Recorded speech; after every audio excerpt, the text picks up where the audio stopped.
Good morning students. आप लोगों को याद होगा लास्ट क्लास में हम लोग पढ़े थे व्हीटस्टोन ब्रिज के बारे में, किरचॉफ्स लॉ के बारे में, है ना। और जहाँ तक हमको याद है हमने ये कहा था कि हम इसको प्रूफ भी करेंगे, ट्राई करेंगे कि इसको प्रूफ कर लें।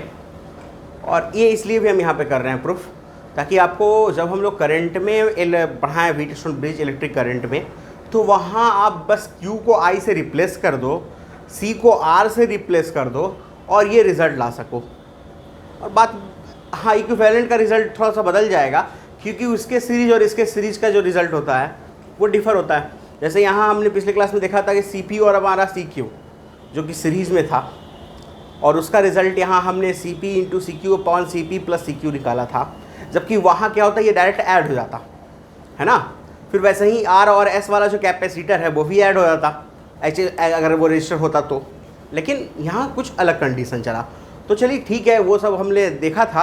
आज हम इसको एक बार प्रूफ कर लेते हैं, फिर देखेंगे इसका फाइनल, इस पर कुछ क्वेश्चन, इस पर फिर किरचॉफ्स लॉ पे, सारे पे हम लोग क्वेश्चन देखेंगे। ठीक है,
इस तरह से था हमारा, याद होगा आप लोग को V, इसका नाम हमने A दिया था, C, B और ये D था, है ना।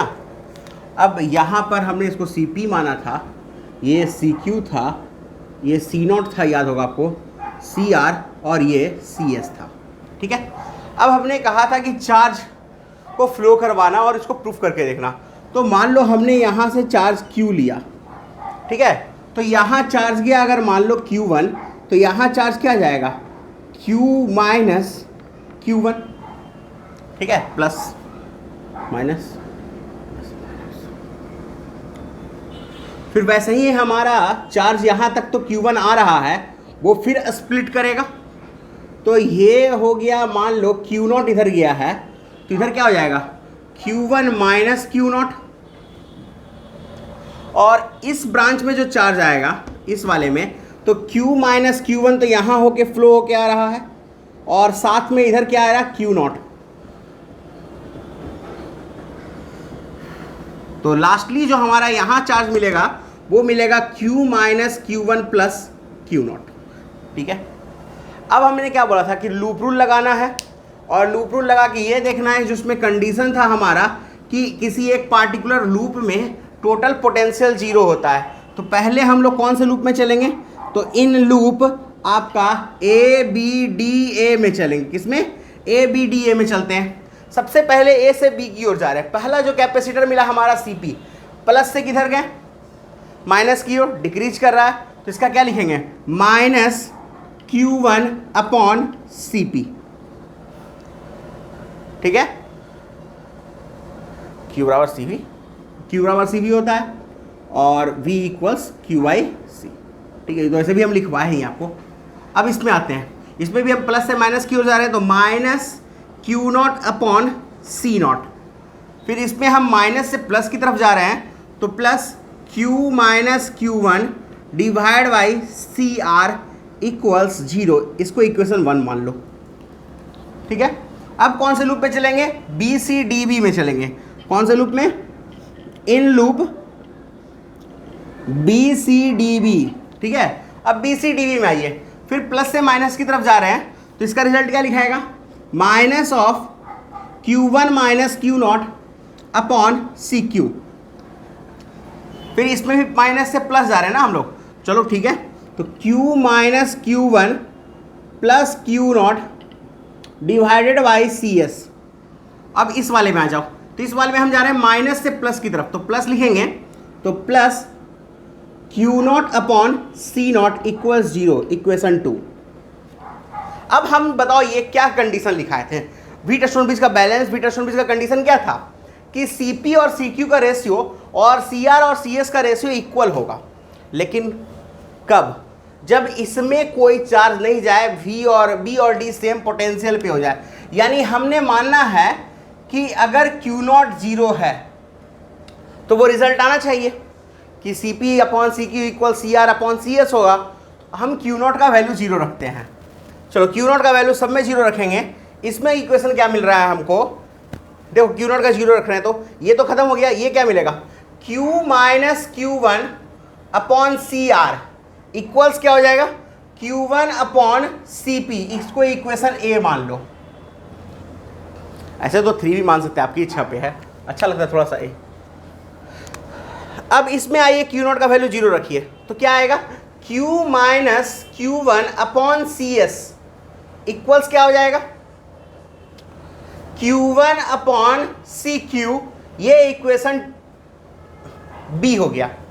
ठीक है, देख लो, बस खाली Q0 का वैल्यू 0 रखा है हमने। Q0 का वैल्यू 0 रखा, ये हट गया, इसमें से Q0 हट गया, तो बच गया Q minus Q1 upon CS। ये माइनस है, इसको इधर ले गया तो प्लस हो गया। चलिए ठीक है, अब क्या करेंगे, फ्रॉम, नहीं ऐसे नहीं, ऑन डिवाइडिंग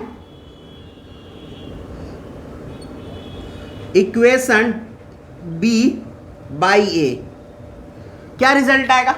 तो डिवाइड जब दोगे तो Q माइनस Q1 कैंसिल हो जाएगा, Q1 से Q1 कैंसिल हो जाएगा, रिजल्ट आएगा CS डिवाइड, हाँ B में A से डिवाइड दे रहे हैं ना, तो CS में CR upon CS equal CP upon CQ। यहाँ हम ऐसे लिख सकते हैं कि CP upon CQ equal CR upon CS। ये फाइनल रिजल्ट हो गया हमारा कि अगर हीट स्टोन ब्रिज बैलेंस है तो ये रिजल्ट होता है, और चार्ज जो होता है उसमें फ्लो करता है 0, किसमें, B और D में। और चार्ज अगर सेम उस वायर में अगर 0 है तो इसका मतलब है कि B और D मेरा सेम पोटेंशियल पे है, यानी VB इक्वल्स क्या हो जाएगा, VD हो जाएगा। सेम चीज़ हम लोग क्या कर सकते थे, रेजिस्टेंस के लिए कर सकते थे।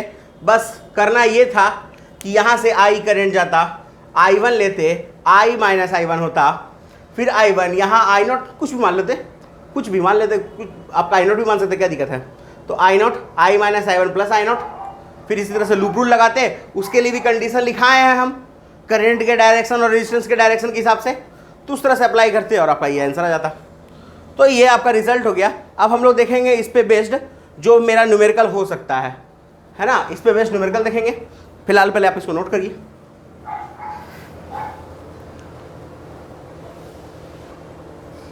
चलिए इसको स्टार्ट करते हैं। इसका मिटाने वाला पहले फिलहाल ले आया जाए।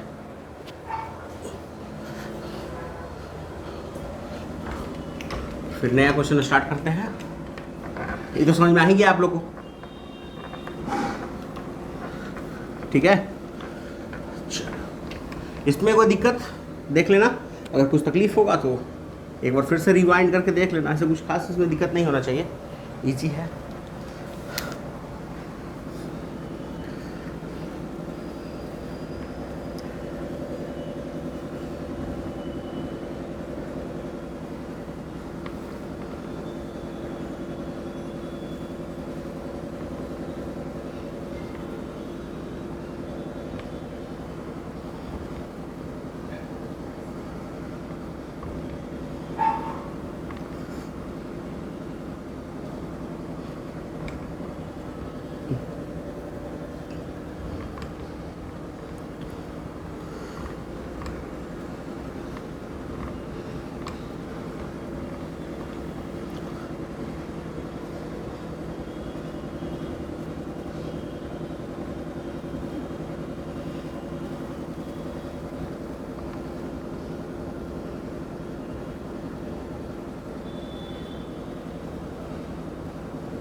देख रहे हैं, ये आपका 4 माइक्रोफैराड का लास्ट में, ठीक है।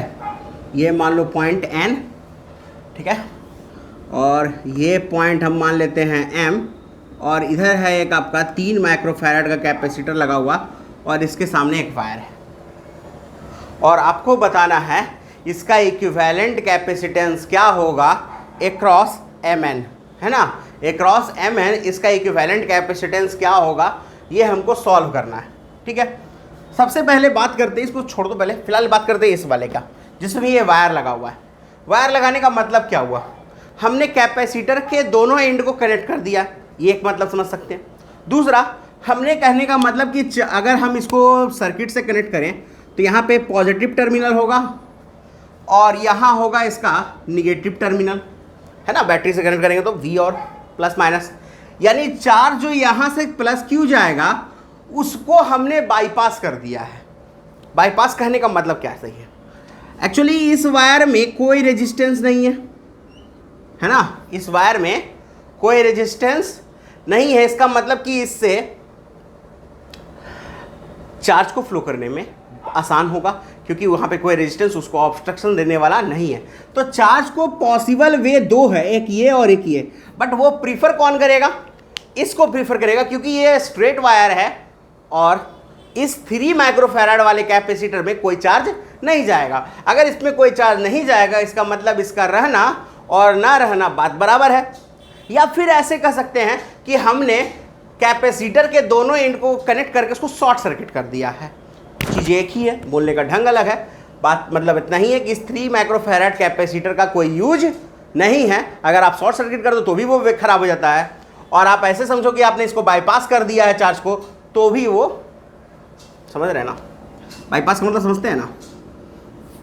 शहर के बाहर से रास्ता जो शहर के भीड़ भाड़ से हटके हो, भीड़ भाड़ से हटके हो, यानी भीड़ भाड़ से हटा दिए, तो चार्ज इससे नहीं जाएगा, इस बाईपास से जाएगा, उसका तो कोई मतलब नहीं रह जाता। अब इधर आते हैं, इधर हमें जो स्ट्रक्चर लग रहा है देखने में वो कुछ हद तक व्हीटस्टोन ब्रिज टाइप लग रहा है, और ये इसलिए लग रहा है क्योंकि हमको फील आ रहा है। बस कंडीशन ये देखना है कि इन दोनों का मल्टीप्लिकेशन इन दोनों के मल्टीप्लिकेशन के इक्वल है या नहीं। तो ये ऐसे तो नहीं दिखेगा। पहले फिलहाल इस 8 का सॉल्यूशन कर लेते हैं, जो कि सीरीज में है तो इसका 4 हो जाएगा, है ना। सीरीज में है तो हाफ हो जाएगा, क्योंकि 2 कैपेसिटर है सेम इक्वल मैग्नीट्यूड का लगा हुआ। तो ये 4 माइक्रोफैराड और ये 4 बन जाएगा हमारा 2 माइक्रोफैराड, है ना। अब बहुत सिंपल हो गया ना हमारा, 4 2 8 4 2 8, यानी कहने का मतलब क्या हुआ कि ये 8 और ये भी 8 है, तो फिर इस 3 का कोई मतलब नहीं रह जाता है। तो आप इस 3 को निकाल के बाहर फेंक दो। अब हमारा सर्किट ऑलमोस्ट एकदम सिंप्लीफाई हो चुका है, जिसको हम आराम से सॉल्व कर सकते हैं। अब सॉल्व करने में क्या दिक्कत है, देखो 4 4 का 2 हो जाएगा और 2 2 का 1 हो जाएगा, होगा। तो जो हमारा कॉम्बिनेशन है वो कैसा मिलेगा, ये 3 माइक्रोफैराड, 4 4 का 2 और 2 2 का 1, तो 2 और 1 पैरेलल हो जाएगा ना। ये 4 4 का 2 और 2 2 का 1 जो है दोनों पैरेलल हो जाएगा, तो 2 और 1 कितना हो जाएगा 3, यानी यहां पर एक और कैपेसिटर मिलेगा हमको 3 माइक्रोफैराड का।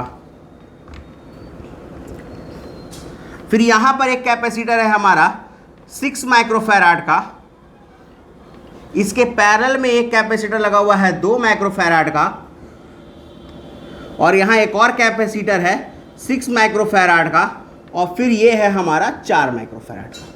यहाँ तक तो कोई दिक्कत नहीं है हमको, है ना। अब क्या करना है, बहुत सिंपल है ना। 3 और 3 का कितना हो जाएगा, बोलो 3/2 होगा ना। तो चलो कर लेते हैं इसको 3/2। क्या गलत लिख रहे हैं, हाँ गलत लिख रहे हैं, वेरी गुड। 3 और 3 का 6 होगा, क्योंकि ये पैरेलल है। हमको ऐसा लगा था कि हम गलत लिख रहे हैं। तो ये हो गया हमारा 6 माइक्रोफैराड। अब ये 6 का और इस 6 का 2 तो हो सकता है, क्योंकि 3 जो कैपेसिटर्स हैं हमारे वो 6 माइक्रोफैराड के, और तीनों इक्वल हैं, सीरीज में है, तो 6/3 दैट इज 2। तो अब बन गया हमारा इसके बाद वाला जो स्ट्रक्चर है वो 2 माइक्रोफैराड, इसके पैरेलल में आपका 2 माइक्रोफैराड, और फिर सीरीज में एक 4 माइक्रोफैराड का, ये N और ये M। अब क्या होगा, ये दो दो का क्या बन जाएगा, 4 बन जाएगा। यानी इसके बाद जो स्ट्रक्चर बनेगा हमारा, वो 2 कैपेसिटर्स आएंगे 4 माइक्रोफैराड के। कितने? 4 माइक्रोफैराड के 2 कैपेसिटर आएंगे, जिसका ओवरऑल सॉल्यूशन आएगा आपका 2 माइक्रोफैराड। कितना आएगा? 2 माइक्रोफैराड। क्यों? क्योंकि सीरीज में है और इक्वल अमाउंट है, तो 4/2 हो गया। तो फाइनली हमारा हो गया 2 माइक्रोफैराड। नोट कर लीजिए इसको, ये हो गया है नोट आप लोग का। अब हम लोग देखेंगे इसके बाद का एक और क्वेश्चन देखते हैं। ठीक है, इसको मिटा रहे हैं।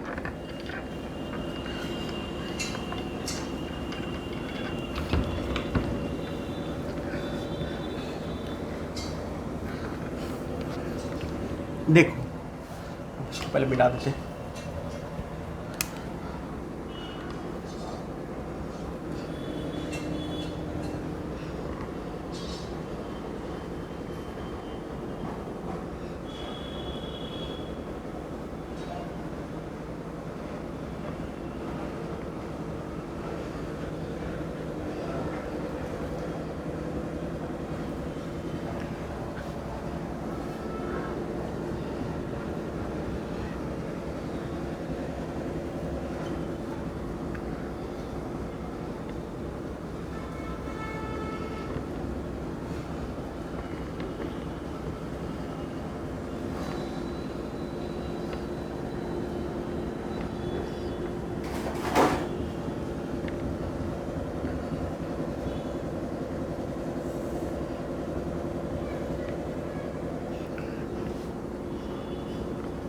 इन सब के अक्रॉस हमको, मतलब एक्चुअली ये जो हमारा Mn है, इनके अक्रॉस हमको इक्विवेलेंट कैपेसिटेंस बताना है।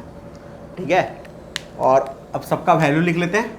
ये 5 microfarad, 5 microfarad, 5 microfarad, 5 microfarad, 5 microfarad, वो 5 से 5 हो गया, 6 है, ये भी 6 microfarad, 6 microfarad, 6 microfarad, 6 microfarad, 5 microfarad, 5 microfarad, अरे यार 5 माइक्रोफैराड, 5, और ये भी 5 माइक्रोफैराड। अब करना क्या है, बहुत सिंपल है ना। देखो क्या करना है, 5 5 5 जितना भी है आप देखो वो सारा सीरीज में है।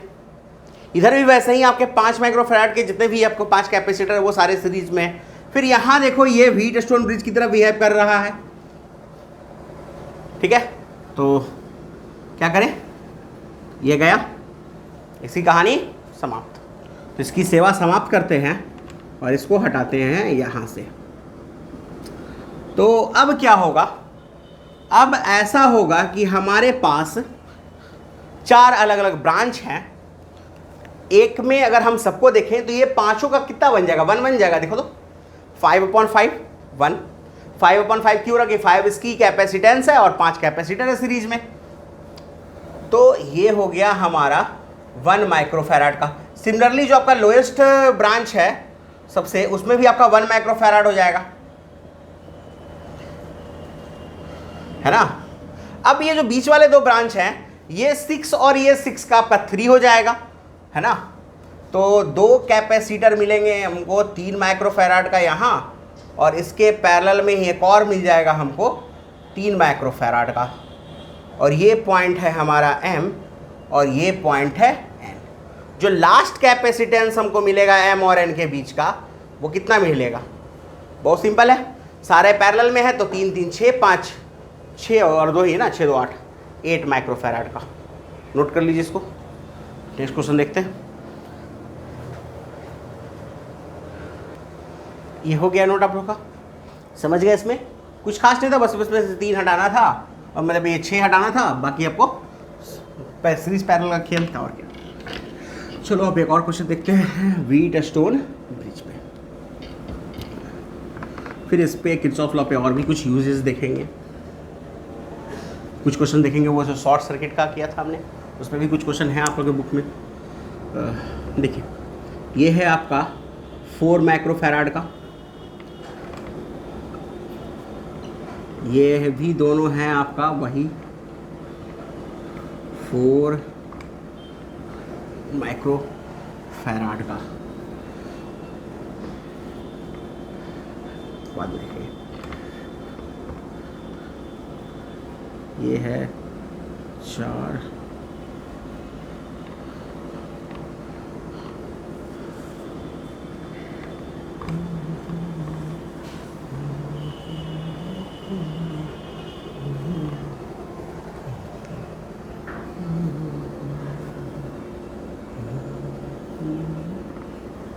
देखिए हमारे पास एम और एन दो पॉइंट हैं, इनके अक्रॉस हमको इक्विवेलेंट कैपेसिटेंस चाहिए, जबकि हमको सारा कैपेसिटर का जो कैपेसिटेंस दिया हुआ है वो 4 माइक्रो फैराड है। कैसे सॉल्व करेंगे? फिलहाल तो अगर हमको कुछ नहीं समझ में आ रहा तो एक चीज़ तो समझ में आ रहा है, क्या कि जहाँ तक वायर में कोई चीज़ कनेक्ट नहीं है उस पॉइंट तक का पोटेंशियल आपस में इक्वल है। यानी कहने का मतलब कि अगर इसका पॉइंट ये पॉइंट एम है तो इसको भी हम एम ही कंसिडर करेंगे, ठीक है। और इसको n तो ये भी n होगा और ये भी n होगा, ये x मान लेंगे और इसको y तो ये भी y हो जाएगा। उसको x मानना पड़ा इसलिए क्योंकि हमारे पास कोई ऑप्शन भी नहीं था वहाँ पर, ठीक है, क्योंकि उसका पोटेंशियल था नहीं। तो अब हमारे पास क्या है, एक्चुअली देखा जाए तो सारे का पोटेंशियल मिल चुका है, जहाँ जहाँ पॉइंट्स हैं हमारे जिनमें हमारा कैपेसिटर कनेक्टेड है उन सारे पॉइंट्स का मिल चुका है। तो अब हम क्या करेंगे, पहले इस सब कैपेसिटर को अरेंज करेंगे, m और ये n। अब जरा ध्यान से देखो, ऐसे m का x से भी ये कैपेसिटर कनेक्ट, m का n से है, x का भी n से है, वेरी गुड, और n का y से भी कनेक्टेड है। तो ये पॉसिबिलिटी जिस तरह से है कि m और n के बीच में x y नहीं ले सकते। देखो अगर m के बीच में x लेंगे तो फिर हमको किसी एक को बाईपास करके जाना पड़ेगा, है ना। तो हम ऐसा करते हैं कि एक पॉइंट x ऊपर ले लेते हैं और एक पॉइंट y नीचे लेते हैं, फिर आराम से वो कनेक्टेड हो जाएगा। नहीं तो फिर बाईपास करना होगा, फिर हमको इस तरह से आना पड़ेगा, इस कारण से ऐसा करना पड़ रहा है। तो पहला एक कनेक्शन ले लिए m का x से, एक कैपेसिटर मिल गया, फिर m का y से है, ये देखिए है ना, चलिए m का y से मिल गया। वैसा ही था y का x से, y का x से, ये एक कैपेसिटर हो गया हमारा y का x से, फिर है x का n से और y का n से, x का n से और y का n से। यहाँ तक तो कोई दिक्कत नहीं है, देख लीजिए ऑलमोस्ट कनेक्ट हो गया, बस एक नहीं हुआ है क्योंकि वहाँ देखिए हमने कैपेसिटर 5 कनेक्ट किया है और यहाँ क्वेश्चन हमको 6 दिया हुआ है, एक ये बस छूट गया, m का n से, m का y से कर दिए, m का x से हो गया, x का n से, y का n से हो चुका है, एक m का n से बच गया, इसको और इसके साथ कनेक्टेड नहीं है इसलिए इसको यहाँ पे हम ओवरलैप दिए हैं। और इन दो पॉइंट्स के बीच हमें फाइंड आउट करना है पोटेंशियल, पोटेंशियल एक्चुअली इसका इक्विवेलेंट कैपेसिटेंस। तो सबसे पहली बात हमने जो सीखा है, इसको पहले 4 कर देते हैं, इसको भी 4 कर देते हैं, सारा तो 4 माइक्रोफैराड का ही है आपका। हमने क्या सीखा था, हमने ये चीज़ सीखा है कि अगर इन दोनों का मल्टीप्लाई सेम होता है, मतलब 4 और 4 16 और 4 और 4 16, तो x और y यानी इन दोनों पॉइंट्स के पोटेंशियल सेम होंगे, vx और vy सेम होगा, तो ये तो कैंसिल हो जाएगा हमारा, ठीक है, ध्यान से देखना, ये कैंसिल हो जाएगा हमारा, लेकिन ये कैंसिल नहीं होगा क्योंकि m और n का पोटेंशियल सेम नहीं है। क्यों नहीं सेम है? क्योंकि m और n के अक्रॉस तो कोई सेल कनेक्टेड होगा, ऑब्वियस है। अगर सेल कनेक्टेड होगा तो ये v पोटेंशियल का है, तो इधर आपका ये प्लस ये माइनस, तो इधर v और इधर 0 रहा होगा, तो इसका मतलब ये v और ये 0 रहा होगा, तो दोनों का पोटेंशियल तो सेम नहीं है। तो यानी कहने का मतलब ये कैपेसिटर रहेगा जो अक्रॉस का है, एम एन के अक्रॉस, उस लाइन के अक्रॉस का, लेकिन जो उसके परपेंडिकुलर वाला है वो खत्म होगा, यानी खत्म सिर्फ ये होगा, ये, और बाकी इसको हटा दे, हटा सकते इसको, कोई दिक्कत नहीं, इसका कोई ज़रूरत भी नहीं है, उसे समझने के लिए था। अब बस सिंपल है, 4 4 का 2, 4 4 का 2 और ये 4, और 4 2 6 2 8, इसका 8 आएगा, 8 माइक्रोफैराड कैपेसिटर आएगा, कैपेसिटेंस आएगा इसका एम का। कैसे हुआ समझ आ रहा है ना? 4 4 का 2, 4 4 का 2 और 4, 8 हो गया। नोट करिए इसको।